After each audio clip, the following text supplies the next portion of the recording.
History as it happens. Election Day, November 5th, 2024. American democracy. They've done very bad things to this country. They are indeed the enemy from within. She is the Antichrist. She's a fake, a fraud. She's a pretender. Her and her pimp handlers will destroy our country. As the first Samoan, Malaysian, low IQ, former California prosecutor ever to be elected president. On day one, I will launch the largest deportation program in American history. You quoted General Milley calling Donald Trump a fascist. You yourself have not used that word to describe him. Let me ask you tonight, do you think Donald Trump is a fascist? Yes, I do. Yes, I do. And I also believe that the people who know him best on this subject should be trusted. It's said that democracy is on the ballot. That goes for every election when voters make a choice between competing visions for our country. What kind of country do we want to have?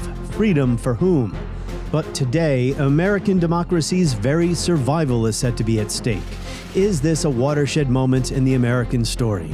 That's next with Sean Wilentz and Jim Oakes as we report history as it happens. I'm Martin DeCaro. We know who Donald Trump is.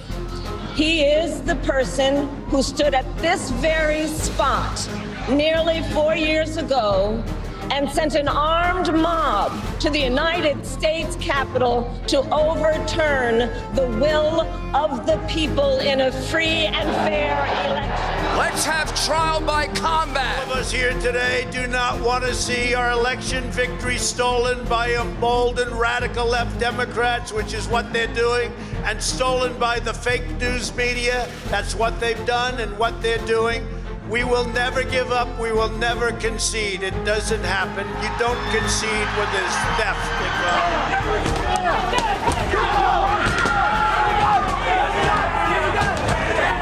got a gun! He's got a gun!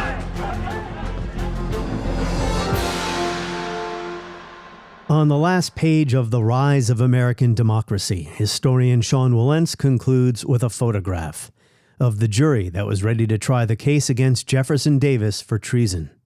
In the final paragraphs of this monumental book, Wilentz says on May 10, 1865, Davis was captured by U.S. Army forces near Irwinsville in southern Georgia as he tried to flee to Texas. Imprisoned under military guard at Fort Monroe in Virginia, Davis faced a charge of treason for levying war against the United States, but the government decided he would have to be tried by a civil court. After nearly 4 years of indecision and delay, 2 of which Davis spent behind bars, the case was finally dropped. Davis, who had wanted to use the trial to justify secession, would live for another 20 years, enough time for him to complete and publish his 2-volume recollection, The Rise and Fall of the Confederate Government. Here, in what is still the most influential presidential memoir in American history, Davis blamed many others, but himself not at all, for the Confederacy's defeat and established the myth that slavery had nothing to do with secession, a crucial part of the larger, then emerging myth of the lost cause. Wilentz goes on to say Jefferson Davis got his say, though not his trial. Yet the federal court in Virginia made full preparations for that trial, to the point of impaneling 12 pettit jurors to decide the case, all respectable citizens of the Commonwealth of Virginia. 7 were black. Even today, the picture that was made of the 12 proud men startles, inspires, provokes. It affirms that the revolution caused by the rise of American democracy had created realities and possibilities scarcely imaginable 5 years earlier. Would those new realities endure and those possibilities flourish? On the outcome relied the fate of what Thomas Jefferson and Abraham Lincoln had called the world's best hope. Page 796 of The Rise of American Democracy. Realities and possibilities scarcely imaginable 5 years earlier. I think we can all relate to that sentence. In our own way, of course, in this age of Trump, who imagined it would be scarcely possible that a man who tried to steal an election, who egged on a mob to attack Congress, would win his party's nomination again and have a chance to return to the White House? In the story of American democracy, the possibilities run in both directions, liberal and illiberal. And if you've been listening to me the past 4 years, you may remember this podcast launched in January 2021. The day before Biden's inauguration, and I naively, as it turned out, believed our country was ready for a return to normalcy of some kind, that Republicans would seize that opportunity to move on from Donald Trump after the crimes of January 6. January 6th was a disgrace. American citizens attacked their own government. They used terrorism to try to stop a specific piece of domestic business they did not like. Fellow Americans beat and bloodied our own police. They stormed the Senate floor. They tried to hunt down the Speaker of the House. They built a gallows and chanted about murdering the Vice President. They did this because they'd been fed wild falsehoods by the most powerful man on earth. Because he was angry he'd lost an election. Former President Trump's actions preceded the riot were a disgraceful dereliction of duty. The House accused the former president of, quote, incitement. That is a specific term from the criminal law. Let me just put that aside for a moment and reiterate something I said weeks ago. There's no question, none, that President Trump is practically and morally responsible for provoking the events of the day.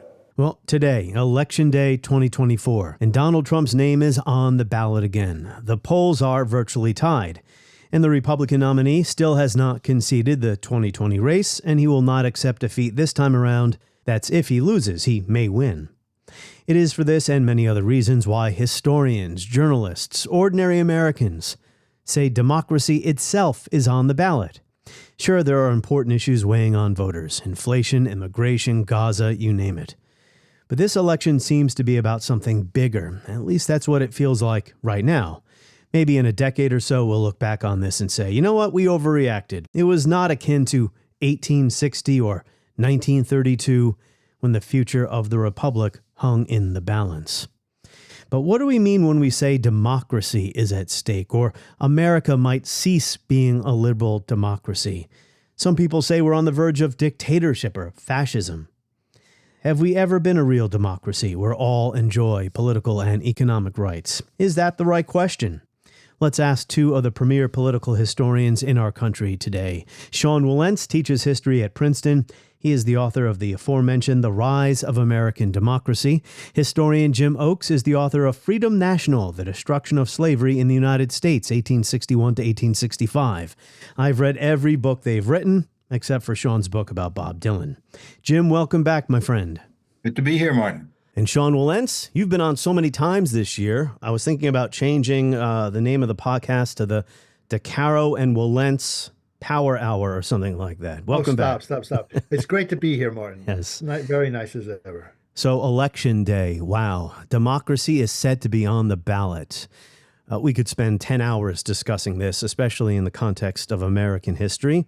To borrow the title of your book, Sean, from 2005, The Rise of American Democracy, Progress, Regress, Liberalism, Illiberalism. As a historian, when you hear the words democracy on the ballot, what does that mean? Well, I think it means this year that, or the past couple of presidential elections, that there is a candidate who was actually actively hostile to democracy. Therefore, democracy is on the ballot is not ordinarily, rather. I mean, look, democracy is always on the ballot in some way or another in American elections. I mean, that's sort of what I've been writing about for a very long time, is that democracy is always a struggle. Democracy is not an institution, it's an argument. The shape of what democracy is supposed to be, the ins and outs of what democracy, the inclusiveness of American democracy, all the details are there. The difference now, I think, is that you have a person who's actually actively hostile to things that we think of as fundamental to the constitutional order, or that have become fundamental to the constitutional order. And that's why this is so special. No, I agree. It's always contested. It's always something that's, as Sean said, in some sense, it's always on the ballot. But I think we have underestimated maybe just the conditions of the United States since the 1960s, since the successes of the civil rights movement. I think we've lost sight of the fragility of American democracy, the ways in which it doesn't always progress linearly upward towards more and more democracy. I started my teaching career as teaching a history of the South, and you can't teach a history of the South without noticing, first of all, how bizarre certain conceptions of what qualifies as democracy are. And then in the aftermath of the Civil War, how you get this great burst of democratic energy and a 15th Amendment that is an important milestone in the history of democracy. And then a generation later, it all comes crumbling down, and it can go backwards, if you will. And I think when you see someone at a major rally by a presidential candidate who could very well win declare that they want to repeal the 19th Amendment, something I never even imagined anyone would say, we're in a different era from the era we grew up in, we came of age in. It's frankly frightening. Some would say, when were we a democracy? Others might say, I don't believe we should be a democracy. We're a republic. I mean, you're both familiar with that debate, which I think misses the point. We're a democratic republic, lowercase d, lowercase r. But let's go back to my first rhetorical or not rhetorical question. When were we really a democracy? I think it's the wrong question, actually. I think that a democracy is always something that's becoming. It's nothing that's fixed. It's nothing that's final. The ambiguity in the title of the book that you mentioned earlier, there's an ambiguity there. I talk about the rise of American democracy. First of all, it's American rather than anywhere else. There was nothing final about what was there in 1860. I mean, there was the beginnings of something that was going to be different from what it was before. It legitimized democracy in a way that it hadn't been legitimate before. Tocqueville talks about this, that everybody says they're a Democrat, even those who are not. But nevertheless, the shape of it is very, very different. It's something that's rising and falling and regressing, as Jim said. I mean, democracy is very fragile. No democratic success is irreversible. These things can be reversed. So the answer to the question isn't so much when were we a democracy, it's really when were the periods when democracy was waxing and when was it waning? And I think that Jim talked about that, particularly just now. I mean, it was certainly waxing and getting someplace larger and fulfilling the highest hopes, actually implicit in what the framers were talking about, the founders were talking about in the 1860s and 70s. But there was a regression, and things that seemed to have been accomplished were unaccomplished, were undone, were destroyed. We're seeing that happen now, or the possibility of that now looms in a way that it hasn't certainly in my lifetime. Well, we can have democracy without liberalism. They usually go together. Hungary, Orban. I'm not sure you can, actually. I'm not Turkey, sure you can. Erdogan. You can have a fake democracy like Viktor Orban has, but that's not democracy at all. That's an oligarchy just under another name. They call it liberal because they have these fake elections and so forth. I mean, if that's true, then the Soviet Union was a democracy because people got to vote. If that's what you define democracy as, then no. But I don't think that you can have any liberal democracy, frankly. I don't think. In the larger sense, I don't mean like liberal, like I'm a liberal, but illiberal in the sense of liberal principles. If you think of liberalism as rights-oriented, or democracy as rights-based, then you can't have a democracy if you don't have free speech, free assembly, freedom of expression. If you don't have those things, then it's hard to call whatever form of electoral politics takes place democratic. So I think Sean's right. I think liberal democracy is the only kind of democracy that's worth talking about. You can have liberalism, actually, and not have a democracy in some ways. I mean, you can say that the United States before, say, the Civil Rights Act or at any point along the way was denying large portions of the population its proper civil rights, let alone, under slavery. But it was liberal in its presumptions about, all kinds of things. You had freedom of speech and all those things, but it was not really a democracy. That, I think, is arguable, but the other, I think, is not. Jim, I have a follow-up for you, but I do want to cite a New York Times column written by Jamel Bowie. He cited a historian by the name of Sean Wilentz. I think we know who that is. From The Rise of American Democracy, a passage. Sean, I will read your writing back to you here. Democracy is never a gift bestowed by benevolent, far-seeing rulers who seek to reinforce their own legitimacy. It must always be fought for by political coalitions that cut across distinctions of wealth, power, and interest. It succeeds and survives only when it is rooted in the lives and expectations of its citizens and is continually reinvigorated in each generation. Democratic successes are never irreversible. So there you go. Let's look at this from a different perspective. How did we get here? Why Trump? Those questions are looming over this election today.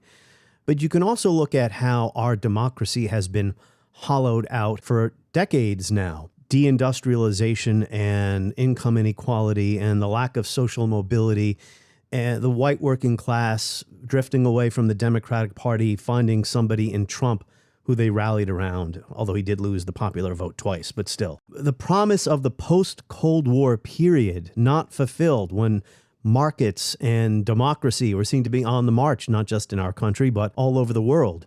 I'm going to interview Dan Kaufman in a few days about his piece in the New York Times from a few months back about how NAFTA gutted and upended our politics. I guess what I'm getting at, Jim, is millions of Americans have felt like their democracy, their government, their institutions have failed them. They're not seeing Trump as the potential ruin of democracy. This is a protest vote to the rest of the establishment, if you will.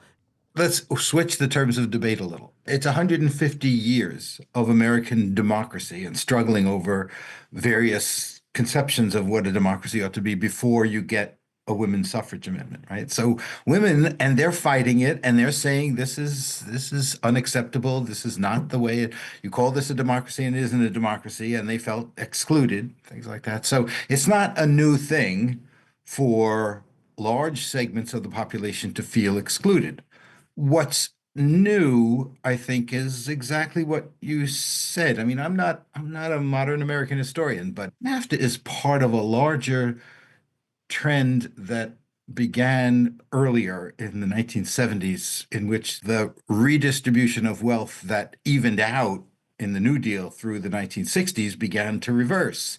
And I think we do have a new plutocracy, and we have a situation in which extremely wealthy people are exercising extraordinary powers that they shouldn't be exercising.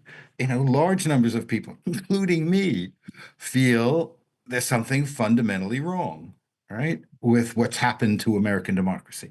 So it's not a new feeling, but I do think you put your finger on it when you said this has something to do with the shift in the nature of the American economy and the sense and the deindustrialization and the radical increase in the economic inequality in the United States. I don't know, Sean can deal with this better than I can, but I have been surprised in the last months by two things. By the fact that I think basically Kamala Harris and the Democrats have a pretty decent economic agenda.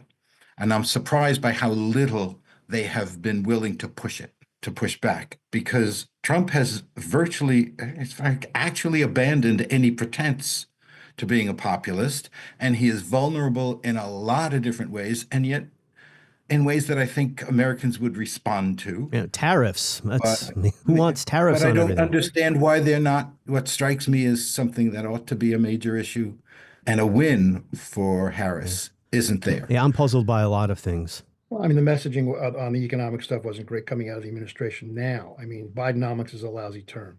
Look, the radical redistribution of wealth really began with Reagan. Let's face it. I mean, it was cutting the tax. It was the tax cut there. It was undermining everything that the New Deal had been based on. When I say the New Deal, I mean the whole New Deal era, going through the 1950s, the compression of wealth inequality, which actually happened in the 1950s. Things were getting much more equal across the board.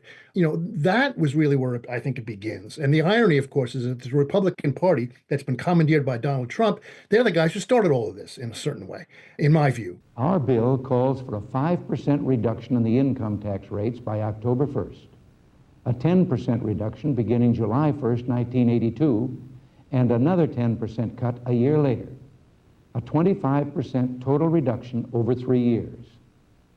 But then, to ensure the tax cut is permanent, we call for indexing the tax rates in 1985, which means adjusting them for inflation. And that was the real break, it seems to me.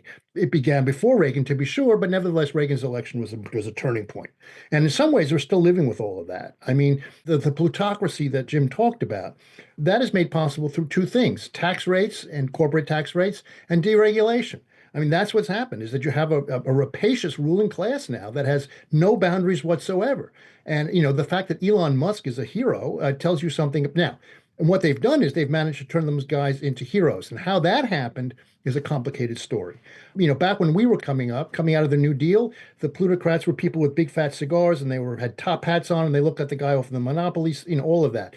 Now they've been turned into sexy, cool people and so forth. How that happened is still something that I haven't quite figured out, but it has happened. Well, we talk about democracy almost always in terms of political rights, and that's important. Having free and fair elections, civil liberties, free speech, honoring and respecting the peaceful transfer of power. But on the economic side, extreme concentrations of wealth eroding our democracy. This goes back to the founding of the country. For all the talk of the founding fathers, they weren't worried about poor people and welfare queens. They were worried about how extreme concentrations of wealth and power in the hands of people like, whoever, Elon Musk, whoever it might be, can erode the foundations of our country or contribute to this problem of extreme income inequality. Or unnatural distributions of wealth, artificial, as they would say. Billionaires, right? like billionaires. Did our founding fathers ever foresee billionaires? No. And well, maybe, but they didn't foresee this degree of inequality. And they're very, very clear about this. Jefferson's clear about it. Madison's clear about it. They're thinking about distribution. John Adams is talking about it. They're talking about it in 18th century terms. So they're thinking about land and the distribution of land. They could not obviously have imagined anything quite like the plutocracy we have today. Nevertheless, they were very, very clear that if there is too great an inequality of wealth, will translate into an inequality of power. And they were very, very worried about all of that. They were looking to Britain, and they saw what Britain was. Well, it's one thing to get rid of the institutions of monarchy, the institutions of aristocracy, but if you have an inequality of wealth, it can translate into something like the same thing. They were very, very clear about all of this. I mean, I wish, in fact, that egalitarian tradition is something that, again, the Democrats talked about more, to seize back the Constitution, to seize back well, they're doing it now with the Constitution, but there's a whole history to all of this, which the Democrats seem to have forgotten. It ought to come back. What about the anti-democratic structures in our Constitution? The Electoral College and the Senate and the Supreme Court. Well, there were checks that the framers put onto popular politics because they were rightly worried about popular majorities too. I mean, I can't look at the scene today and say that the people shall rule always because the people can be misled by demagogues. And they were very, very worried about all of that.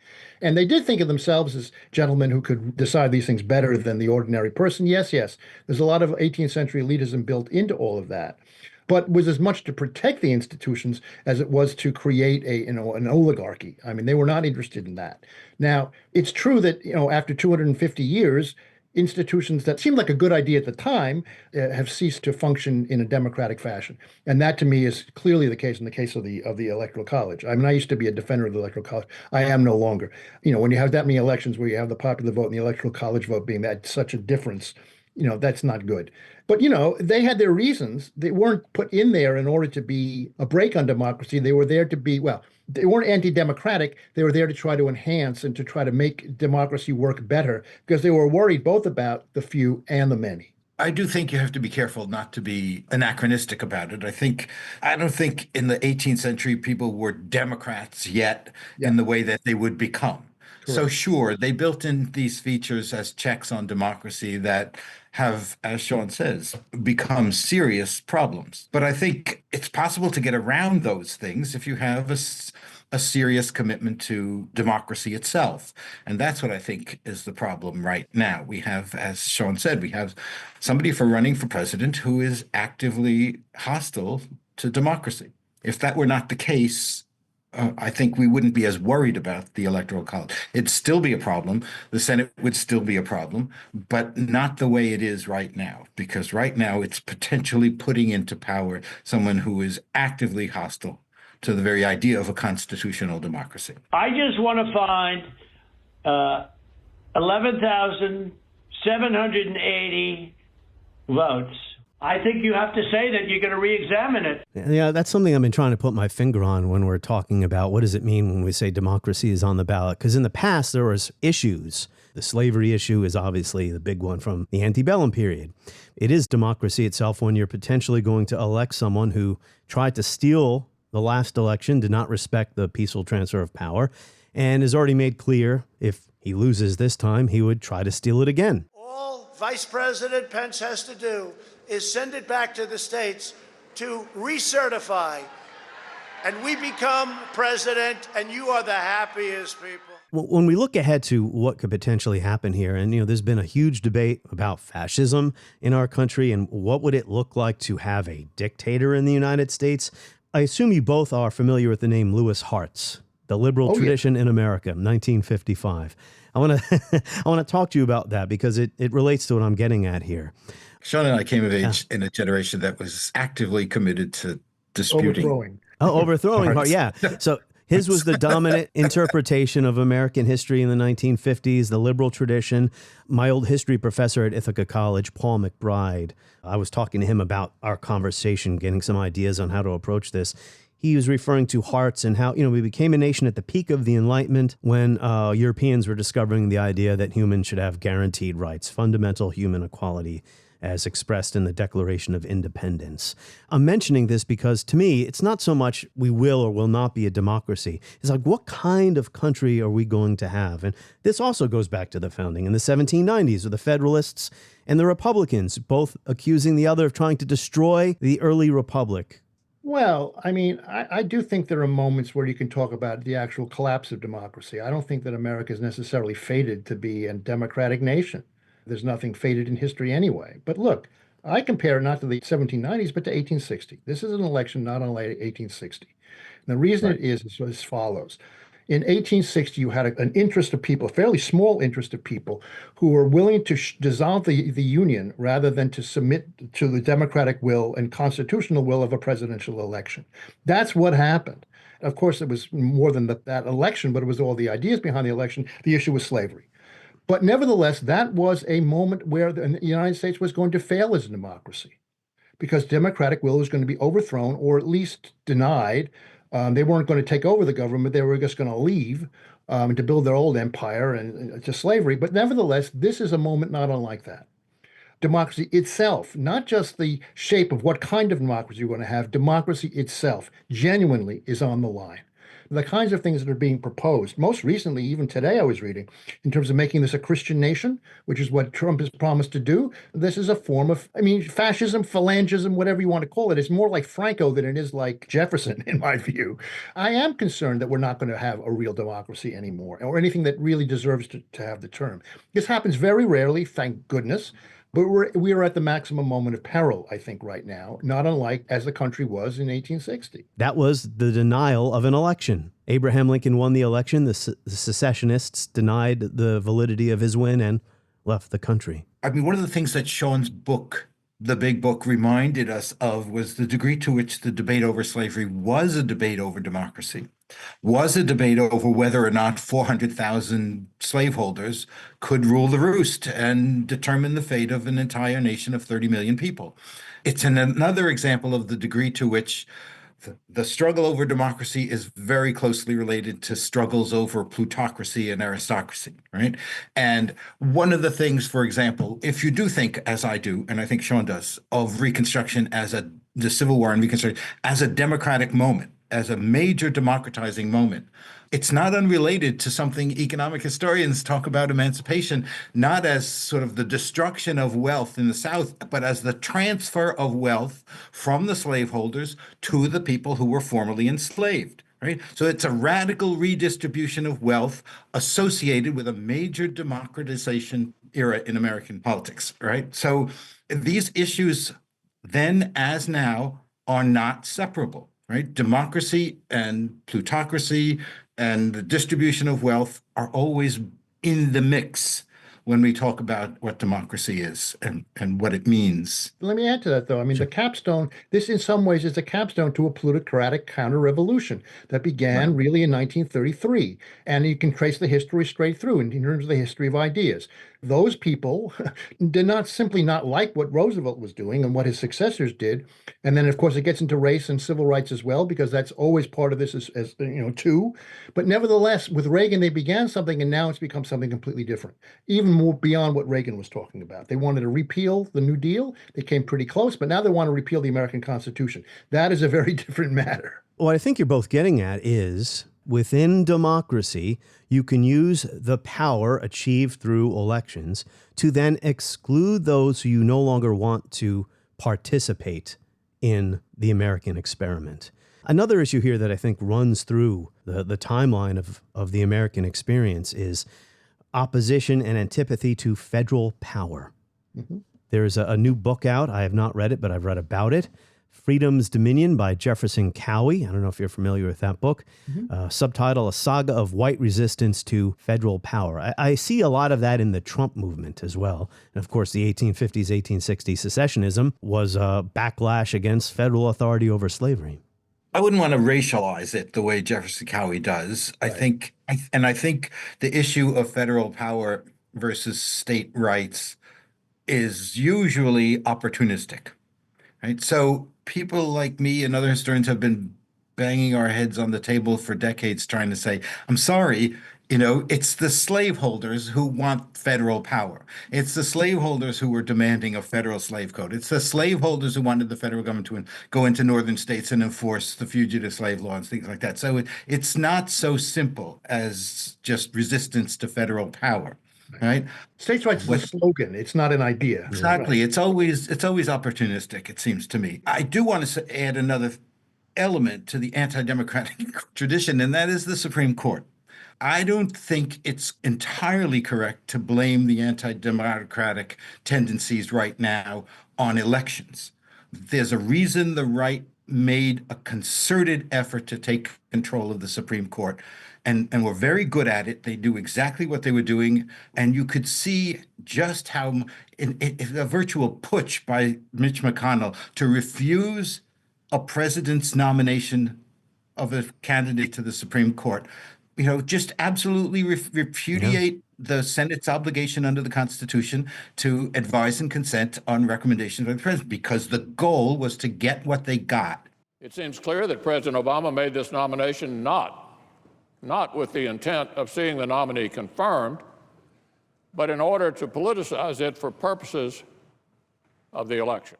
I see, looking down the line, a whole series. I mean, we've seen a lot already, but I see a whole series of decisions coming that are going to just roll back the clock on so many democratic achievements that we've had in the last 50 years. I couldn't agree more with what Jim was just talking about, that the court is crucial to this moment. I mean, look, if Kamala Harris wins the election, there's still going to be the Supreme Court there trying to undo not only everything she's done, but everything that's come before. This Supreme Court is supremely reactionary, or at least the majority of it is. Two of them are Princeton people, one of them is my student, so they're okay. But the rest of them, it is a MAGA court. And that was made clear to me by the immunity decision. The immunity decision to me is the most, not since Dred Scott have we seen a decision that is so at odds with what the Constitution actually says, what was actually going on. If you want to be an originalist about it, fine. But nevertheless, it reconstructed the American presidency in a sweeping manner, unlike any other judicial decision we have ever seen. Basically, has come as close as possible to making the president of the United States a monarch, an elected monarch. That, to me, was being pushed by, as Jim said, people have been on the case about this for 40 years. This is the Leonard Leo court, as far as I'm concerned, rather than the Roberts court. He's the one who made it, including Roberts. These people are extreme reactionaries. They would like to do everything they can to undermine things that are fundamental to the Constitution, like the separation of church and state. Their reasoning in originalism is completely bogus. So what I'm saying is that, yes, we shouldn't just look to the election. We have to look beyond the election to what the court is going to be doing, no matter what happens on Tuesday and thereafter. Can I add one more thing to that? Yeah. What's missing now is something that was there in the 1860s when the Supreme Court issued the Dred Scott decision, which is a sense in American politics that just because the Supreme Court said this, it's not holy writ, right? So that the Republican Party takes power and the Supreme Court has ruled that Congress does not have the power to abolish slavery in the territories. And the Republican Party said, go to hell. We are abolishing slavery in the territories because the Supreme Court is not that supreme, right? And that's missing now. That has to be redone. You're absolutely right about that. Is not the almighty final word in everything that's going on. It should be respected. We should take it seriously, but it cannot be what it has become. It really is institutionally now so deeply antagonistic to democracy that I think something fundamental has to change in American politics to get us back to normal. Back to judicial review instead of judicial supremacy. Exactly. The Supreme Court is not supreme in that sense. It can review, but it cannot dictate. in one of my newsletters, I said this was the biggest story of the summer. We will hear argument this morning in case 23-939, Trump versus United States. Mr. Sauer? Mr. Chief Justice, and may it please the court. Without presidential immunity from criminal prosecution, there can be no presidency as we know it. For 234 years of American history, no president was ever prosecuted for his official acts.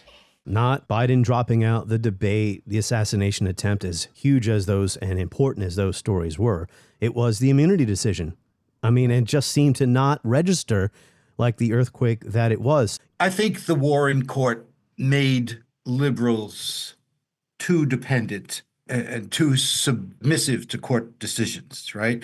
So you had, again, go back to when Sean and I were young, you had Anthony Lewis week after week on the op-ed pages of the New York Times, praising the Supreme Court. The Supreme Court is what's going to save us.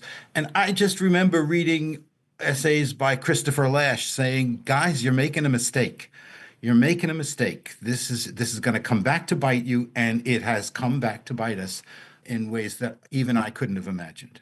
But let's not underestimate the power of just sheer money and collection of money and political will to do this. They picked up the lesson actually from Tony Lewis and others. If the court is that central, they're going to make it their court, and they have. And it's gone beyond reducing quote-unquote judicial act. This is the most judicially active court we've had since Tawney, in my view. But it was a political effect rather than, as much as anything else.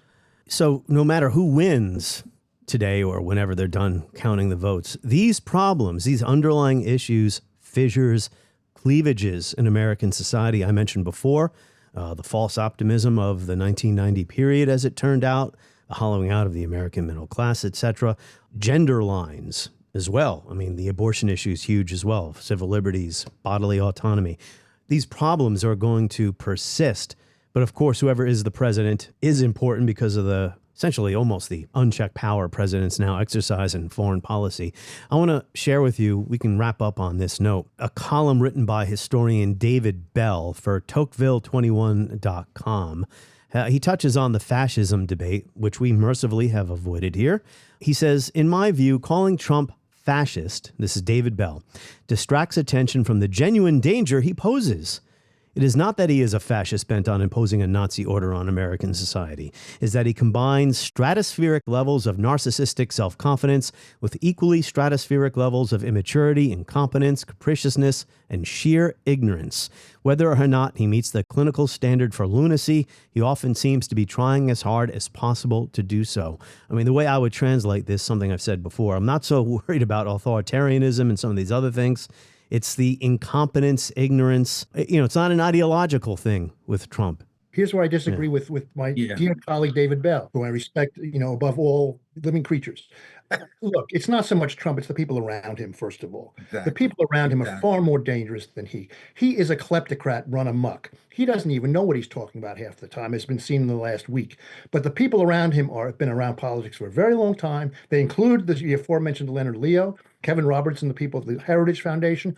The fact that he walked away from Project 2025 doesn't mean that it is, in fact, the blueprint for his administration. People like Stephen Miller, et cetera. These people I think deserve to be called something like fascists because they have a view of government that's essentially theocratic. When I say fascist, I mean more in the Franco mode than the Hitler mode. But they are essentially theocratic, and they are essentially not only anti-democratic, but they're essentially authoritarian. These are the people around him. These are the people from whom there will be no safeguards. These are the people we have to really worry about. He is their tool. They're using him. You see, you have to understand. Trump is simply the person that they're using in order to take power. That's the way they see it. The Peter Thiels, the Elon Musks, the broligarchs out in Silicon Valley. These are the people who see things in a fascistic way, in my view. Trump is their patsy. Trump is the way that they're going to take power rather than the ne plus ultra. He's a very, very shrewd guy, and they hit the mother lode with him because there's nobody else in American politics who I think could have done what he did. Nevertheless, they are the people to worry about, I think, more than Trump himself. I guess I'm just disturbed by a couple of things in response to Trump, that our institutions didn't hold up all that well in some cases. They are susceptible to collapse under pressure, and the embrace or just the tolerance for cruelty. Well, not to be overly Freudian about it, but one of the functions of democracies, in fact, is a civilizing function, which is to keep the id from getting out of hand. If Madison had met Sigmund Freud, they would have recognized this in each other. That's what checks and balances are about. And look, democratic institutions are fragile. It's not as if they're supremely powerful. That's the whole thing about a democracy. You don't have, monarchical or totalitarian institutions there that can last forever. No, they are fragile. They depend on trust. They depend on honor. They depend on a whole bunch of things that, the current round we're kind of short of. I don't think the issue is the weakness of the institutions. It's the law. They're talking about the loss of faith in the institutions. Yeah. Congress had the power to squash Trump on January 7th, January 8th, January 9th. It could have and should have impeached him and made him ineligible. They could have cleaned him out of the Republican Party if they wanted to. But the Republican Party wants him, needs him. They know what he is. They know exactly what he is. And as Sean said, they're perfectly happy to use him. Part of me thinks that, people like Peter Thiel and Elon Musk know. They can see it. The whole world can see that Trump is losing it, that he's aged, can barely speak a coherent sentence anymore. They're voting for J.D. Vance. They're voting for J.D. Vance. He's going to be their president. Right. They're taking a calculated bet that Trump is not going to last much longer, and just get him past the finish line, and they're set. They're set. They've got the Supreme Court. They may keep Congress. They'll be in undisputed control. The plutocrats will just be ruling for God knows how long. Sean Wilentz, have the capital D Democrats, have they been good stewards of democracy? When? I mean, yes. Well, now I'm talking currently. Sure. For the most part, absolutely. They certainly abided by the Constitution. Do I agree with everything they've done? No, of course not. There's policy differences. That's one of the things I say to people, you better vote against Trump, because if you want to be able to have the arguments that we've been having from Democrats and Republicans, you better make sure we can still have them. The Democrats, sure, they've been good stewards of democracy in that sense. I mean, the Republicans were good stewards of democracy. I would say that even Donald Reagan, who I've denounced earlier, but they understood what the system was about and they respected it. And to that extent, the stewardship was there. We've gone only off the rails recently. Much as, for example, there were Southern politicians before in the 18-teens and 1820s who respected the system as it then existed very, very much. It had to change, and it did change in the 1820s, 30s, and 40s, and then a new crew came along. You see the same thing going on today. So that both parties actually did respect it for a long time. Eisenhower certainly did put the Republican Party back on track, away from Joe McCarthy and all of that stuff. Both parties were great stewards of democracy until recently, I think. Didn't Reagan sign the first renewal of the Civil Rights Act? Yeah. That's fairly recent, this repudiation of the Voting Rights Act. The reason I ask, I read the National Review quite a bit because I like to see what everyone across the political spectrum is saying about what's going on here. Their editors don't like Trump at all, but they also see Kamala Harris as a grave threat to the U.S. Constitution. Well, I mean, Rich Lowry will say anything because they're against Trump, but they're pro-Republican. This is why I'm angry at George W. Bush and Mitt Romney and others, and why I think that Liz Cheney and Adam Kinzinger are really stand-up Republicans, because they actually see that there is a future for the Republican Party if they can get rid of Trump. There is none if they don't. And the only way to stop Trump is to vote for Harris, not to keep your mouth shut. It's been a while since we've seen a party disappear. I have this huge book here, American Whig Party, Jeffersonian Politics and the Onset of the Civil War by Michael Holt. I have not read it yet. It's like 1,000 pages. It's not so unusual to look back in American history and see parties come and go, or in this case, change dramatically. Who knows? Maybe something changed dramatically, but that's the last one. Yeah, I guess you're right about that. That's the last major party that disappeared. It's been a long time ago. It's been a while. Well, the Democratic Party today is not the Democratic Party of the 1850s, that's true. Right? Let alone even the 1950s. So parties do change dramatically. We've seen change within the party structure as parties change rather than parties come and go. Parties were a very new thing in American history in the 1830s, 40s, and 50s. They'd just been invented, really, by the likes of Jackson and Van Buren Stern and Clay and so forth. And so the very basis of what those institutions were somewhat spongy, shall we say. But after the Civil War, after the Republican Party reigned for a very long time nationally, but not in the South, then the parties took on a real institutional basis, solidity, which I think is going to last. There will be a Republican Party, but right now that Republican Party does not exist. It is the MAGA Party masquerading as the Republican Party. The question is whether that MAGA Party can last. You know, Jim, you're right. Federalists of John Adams and the Whigs of Henry Clay. After that, I guess we haven't seen any extinct parties. Well, the Democratic Party in 1860 split in half, but they were still around afterward. Yeah, but it came back. Yes, it came back. That's It was right. still the Democrats and Republicans. Yeah. And like Sean said, the Democrats were more established, but the Whigs were spongy, as he said. You know, they they had a very brief moment.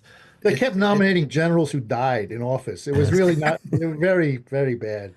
Let me reinforce something Sean said, because I think something has happened even in the last 4 years among Republicans, because the Never Trumpers 4 years ago were much more aggressively hostile to Trump than they are now. When you get, you know, Tim Miller of the Bulwark, you know, he's a Never Trumper, and he's furious at the Wall Street Journal for basically saying, don't worry about Trump. He's too stupid to coup, right? You know, and first of all, he wasn't too stupid to coup. Right. You know, it's a mistake. I don't understand, as Sean said, I don't understand the Romneys and the Bushes and the Wall Street Journals and the National Review, which 4 years ago were much, much, much more hard-edged about what's wrong with Trump. And they've all gone soft. That's scary. They have this idea that the best way to reclaim the Republican Party away from Trump is to not vote for Harris. Now, that is insane to me. That is insane. Right. They think that if they vote for Harris, well, then they'll be traitors to the Republican Party, and you can't do that, so you have to somehow be in the middle. This is nonsense. This is the complete repudiation of reality, as far as I'm concerned. But it's nostalgic. It's I don't know what it is, or cowardice. I don't know what it is. But I think I agree with Jim that those people and the people of the National Review have a lot to answer for, and will have a lot to answer for in history. One last thing, the point about democracy. I mean, look, authoritarians always use democracy to destroy democracy, and this has to be borne in mind as well. This is exactly what happened in the 1930s in Germany. I'm not trying to say that no false analogies here, but that's what happens. And that's what's happening here. Under the name of democracy, using democratic institutions like the Electoral College, et cetera, they've plotted it out. They can figure out a way to seize power and then destroy it. That is what is going on. And the people that are, you know, most articulate about this, including some of the people at the Bulwark, I was just on Morning Joe Scarborough. He gets this. He's as conservative as you can get. So there are some conservatives out there who really do get it. But that's the point, is the use of democracy to destroy it. It was the conservatives then who thought, oh, we can control Hitler once he gets elected, right? And they couldn't.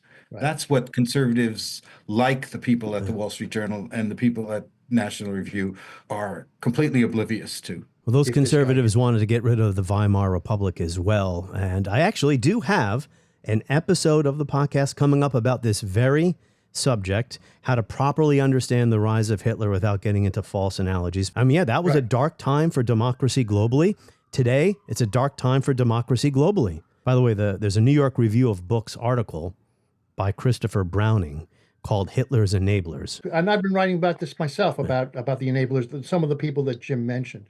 I mean, part of the problem is also that us in the 60s, Jim and I will remember, we called anybody who was a Republican a fascist. There was this way in which fascist pig became an epithet that you directed at anybody you didn't like. And it did somewhat, like Gresham's Law, it kind of diminished the power of the real thing. That was crying wolf. I agree about that.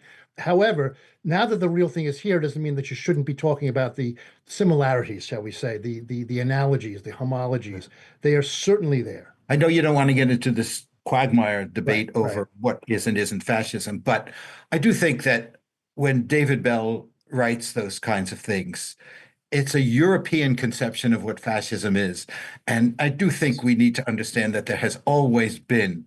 The Ku Klux Klan is a fascist organization. It's an American style of fascism, and that the European analogies, while useful here and there, can't be used to dismiss the possibility that there is an American-style fascism that we are facing right now. Well, good news, fellas. In part 2 of this podcast series, we're going to spend 3 hours engaging in a semantic debate over the definition of fascism. starring Sean Wilentz and Jim Oakes. No. I want no part of it. But look, you don't have to be Hitler. Hitler set a very high standard for one thing, and he set a European standard, as Jim says. It can't happen here, or Sinclair Lewis wrote. Well, it did happen here. It had happened here. It was called, the Confederacy. It was called, the Ku Klux Klan. We've had our own version of this. Many different variations. It's not always the same, but you don't have to be Germany to have fascism. You don't have to be Spain to have Francoism. You can have America, and we have our own variety of all of this, you see. But they're smart and they're vicious, and we have to defeat them. And when I say the enemy from within, the other side goes crazy, becomes a sound. Oh, how can he say? No, they've done very bad things to this country. They are indeed the enemy from within. But this is who we're fighting. The United States is now an occupied country, but it will soon be an occupied country no longer. On the next episode of History as It Happens, well, by the time you listen to the next episode, we should have a new president-elect. And many of the same underlying issues in American society, including the backlash to free trade after decades of deindustrialization, NAFTA, China in the WTO. We're going to speak to Dan Kaufman about the history of NAFTA, whether Trump is here to stay or on his way to retirement. That issue still matters. As we report History as It Happens, I'm Martin DeCaro.